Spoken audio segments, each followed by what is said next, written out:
That was 2015. We found resources, we found help. And at the end of 2015, early 2016, I found a therapist that she had recommended that took the pain away, helped to take the pain away for all year. Now into 2017, as I mentioned, we're in November of 2017, just, was that 6 months ago? And I'm having 10, 15, 20 attacks an hour, every hour while I'm awake. And even sometimes I can't go to sleep because I'm still having them. And these are 8, 9, 10 type of pain level. And to have that type of pain level, it's disruptive. It'll make you drop something. It'll cause the food to just fall out of your mouth because you stop. It's just not pleasant. And we had, I think your mother had recommended a lady with a prayer team, was it? And would you want someone with a healing ministry, part of a prayer team, to come over and pray for you? Sure. Yes. Why not? And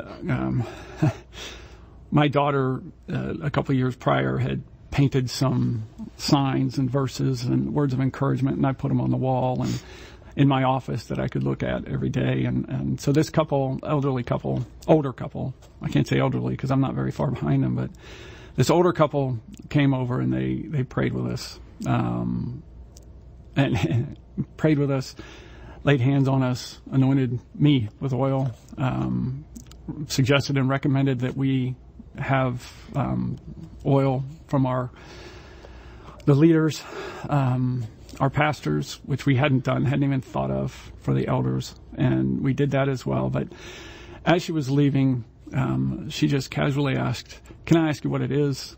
And so we explained what it is, and she said, "I think I have a friend in our prayer ministry who had the same thing, and he's 7 years pain-free.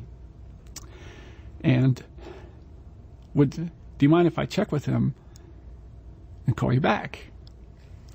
And Jean Marie said, "Yeah, that'd be great." So, hold on 1 second.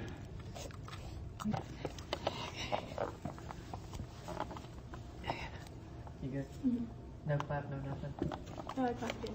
One big clap in front of your face. Perfect. Mm-hmm. I'm just gonna watch it. I might have to stop you. Okay. All right. So we are at the part where you're leaving, and they say that they have the friend that has had the disease. He's pain-free for 7 years. Yep. And this friend, she confirmed that he had had trigeminal neuralgia and was 7 years pain-free. Would you like to know who his caregivers were? Of course. Yes, of course. And so in the meantime, we were getting MRIs, which were inconclusive. One of the determinations was determining whether or not he was a candidate for surgery. It had gotten brain so surgery. Bad. Yeah. So that was inconclusive. That was inconclusive. Brain surgery is the last option because it is invasive. And it's only about 50% effective, I think. So, yes, please tell us your caregiver. And we contacted the caregiver, and we were able to, I think it was probably 2 weeks after our initial contact, we were able to get in for an assessment. And trust me, we have been to many, many doctors, many, many different caregivers, alternative caregivers, thousands of dollars out of pocket to pay for. So we were skeptical, to say the least. And so we went for the assessment.